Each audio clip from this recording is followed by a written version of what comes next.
जिसने ठीक से समझा और ठीक चला उसका कल्याण हो गया, और जो आज भी ठीक से नहीं समझ रहे हैं,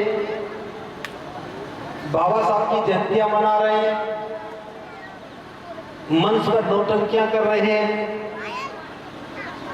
बड़ी बड़ी दावतें भी कर रहे हैं, लेकिन कल्याण किसी का नहीं हुआ। हमें अपने महापुरुषों के बताए हुए मार्ग को ठीक से समझना होगा। जयंती मनाने का मकसद है हम अपने महापुरुषों को समझें। बाबा साहब की जयंती मनाने का मकसद क्या है कि बाबा साहब के जो काम थे, बाबा साहब ने जो हमारे कल्याण के लिए कार्य किया, उससे हमारा भला हुआ, हम उनको याद करें और लोगों तक पहुंचाएं और बाबा साहब का धन्यवाद करें।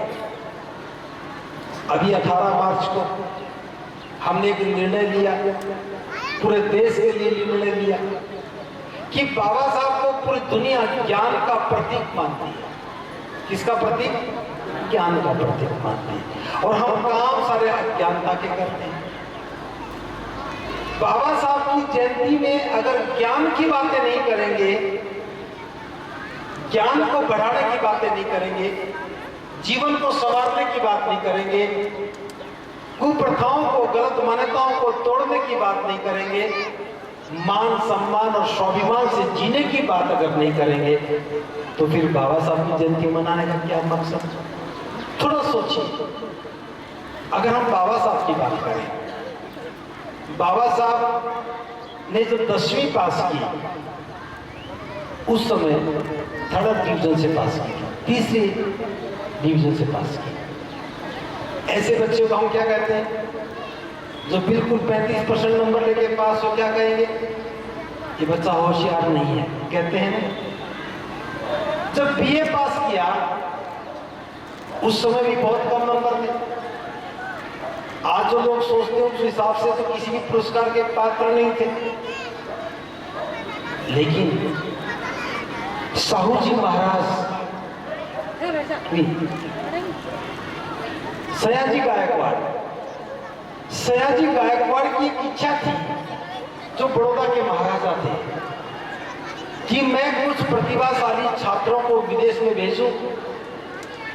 वो विदेश से पढ़ करके आएंगे तो मेरे कार्य काम में, मेरे प्रशासनिक काम में मेरी सहायता करेंगे। तो वो हर वर्ष बहुत सारे बच्चों को भेजा करते थे, लेकिन उनके मन में एक बात और भी थी कि मैं कुछ अछूत बच्चों को भी भेजूं। और उसी निर्णय के साथ भीमराव अंबेडकर का चयन हो गया। 25 रुपया महीने का वजीफा था, 25 रुपया महीने का वजीफा था। 2 वर्ष के लिए वजीफा निर्धारित किया। 1 वर्ष में 25 रुपए के हिसाब से 300 रुपया बनता है। 2 वर्ष का वजीफा 600 रुपया, बाद में बढ़ा करके वो 3 वर्ष का हो गया। कुल 900 रुपया वजीफा मिला था। कितना रुपया? 900 रुपया वजीफा मिला। और उसी 900 रुपए के वजीफे के मार्फत भीमराव अंबेडकर क्या बने? द सिंबल ऑफ नॉलेज, ज्ञान के प्रतीक बन गए।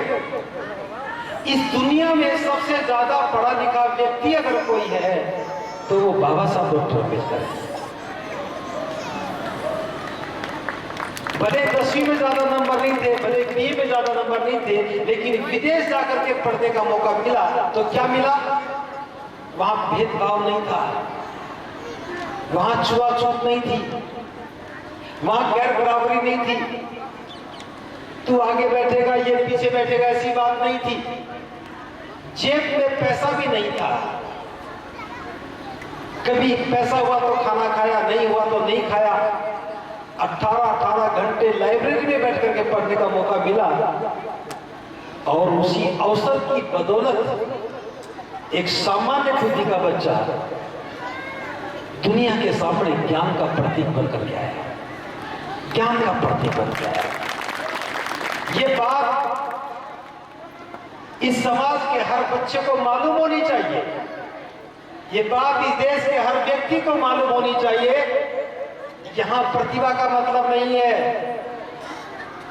अच्छे अंक लेकर के पास होने का मतलब नहीं है, यहां अर्थ है अवसर देने का। बाबा साहब को अवसर मिला और दुनिया के सबसे महान विद्वान बन गए, लेकिन हम लोग झूठे लोगों की बातों में आ गए। एक बार मुझे मौका मिला भरतपुर में, बहुत पुरानी बात है, प्रतिभा सम्मान समारोह था, मुझे भी आमंत्रण मिला, मैं भी पहुंच गया। कम से कम 200 बच्चों को पुरस्कार दिया। मैं उन बच्चों को देख रहा था, सबके पास बहुत बढ़िया कपड़े, उनके माता पिता भी सभी नौकरी पेशा वाले, एक भी बच्चा गरीब नहीं था और एक भी बच्चा देहात से नहीं था, एक भी बच्चे ऐसा नहीं था जिसके कपड़े बेकार हों। सबको पुरस्कार देने के बाद मेरे को बोलने के लिए कहा। मैंने कहा आपने किसको सम्मान दिया? जिनके माता पिता पहले ही समाज में सबसे आगे हैं उनके बच्चे तो आगे होंगे ही होंगे। जिसके घर में पढ़ाई के सारे साधन हैं वो बच्चे तो आगे होंगे ही होंगे। आप इस निर्णय से किसी उसे बच्चे को बिल्कुल भी सहारा नहीं मिलेगा जिसके माँ बाप के पास पैसा नहीं है, इसलिए माफ नहीं कर दो। उनकी समझ में नहीं आया, लेकिन आज जब हमने अपने मन से कहा हमें पुरस्कार देना है उस बच्चे को जिसके माता पिता आर्थिक रूप से कमजोर हैं, जिनके माता पिता नहीं है, जिनके माँ बाप बच्चों को पढ़ाना चाहते नहीं है, जो बच्चे अपनी जिद के साथ सरकारी स्कूलों में पढ़ने के लिए जा रहे हैं, वहां पढ़ाने वाला कोई नहीं, दलिया खा करके आ जाते हैं और फिर भी वो पास हो जाते हैं। प्रतिभा तो है लेकिन अवसर नहीं है। कई कई दिन तक बच्चा स्कूल में इसलिए नहीं जाता, उसके पास कॉपी नहीं है, पेन नहीं है, किताबें नहीं है, और बिना कॉपी पेन के बच्चा मायूस होकर के बैठता है। हम जयंती तो मना लेते हैं, हजारों रुपया खर्च कर देते हैं, उन बच्चों की उम्मीदों का क्या जो बाबा साहब को ज्ञान का प्रतीक देखना चाहते हैं। 25 रुपया महीने का वजीफा मिलने से ही एक व्यक्ति सिंबल ऑफ नॉलेज बन गया। क्या ये संभावना खत्म हो गई? हर देहात में, हर गांव में, हर शहर में जहां बाबा साहब की जयंतियां मनती हैं, हर एक व्यक्ति अपने कमाई में से 200-300 रुपया खर्च करके 10 कॉपी, 5 पेन, 5 पेंसिल, रबड़ कटर बच्चे को दे दे उपहार में, तो क्या होगा? एक संभावना निकलेगी, बच्चे का हौसला बढ़ेगा और उसे भी लगेगा कि आज 14 अप्रैल का दिन है, बाबा साहब की जयंती है, और बाबा साहब की जयंती है तो मुझे उपहार में पुस्तकें मिली हैं, कॉपियां मिली हैं, पेन मिला, पेंसिल मिली है, ये पढ़ने के लिए मिला है। क्योंकि बाबा साहब ज्ञान के प्रतीक हैं, इसलिए मैं भी ज्ञान प्राप्ति का प्रयास करूंगा। न जाने छोटा सा प्रयास कितने बच्चों में उम्मीद जगा देगा। छोटे छोटे बच्चों को, 20 बच्चों को आपने पुरस्कार दिया, शुरुआत अच्छी है लेकिन संख्या कम है। कम से कम यहां 100 बच्चों को पुरस्कार देना चाहिए। कोई बात नहीं, आज 12 तारीख है, कल का दिन भी है, परसों का भी है। जो लोग उपहार देने से बच गए, आप लोगों को लिए कह रहा हूं, समझ में आए तो मान लेना, नहीं समझ में आए तो छोड़ देना।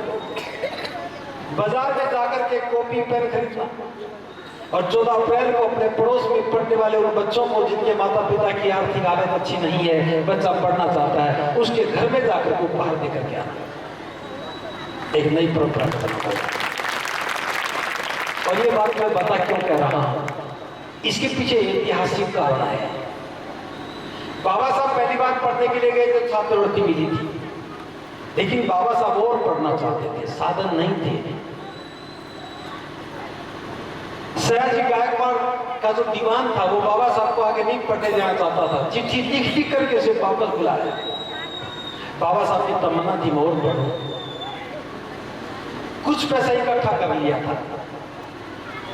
आपने साहू जी महाराज का नाम सुना होगा, कुर्मी जाति से थे, पिछड़े वर्ग में आते थे, लेकिन साहू जी महाराज ने बाबा साहब की प्रतिभा को ठीक से जांचा और वो चाहते थे कि डॉक्टर अंबेडकर और बड़ा आदमी बने, महान व्यक्ति बने। एक दिन की घटना है। सुबह सुबह साहू जी महाराज अपने तांगे में बैठ करके, अपनी गाड़ी में बैठ करके बाबा साहब के घर पर आए।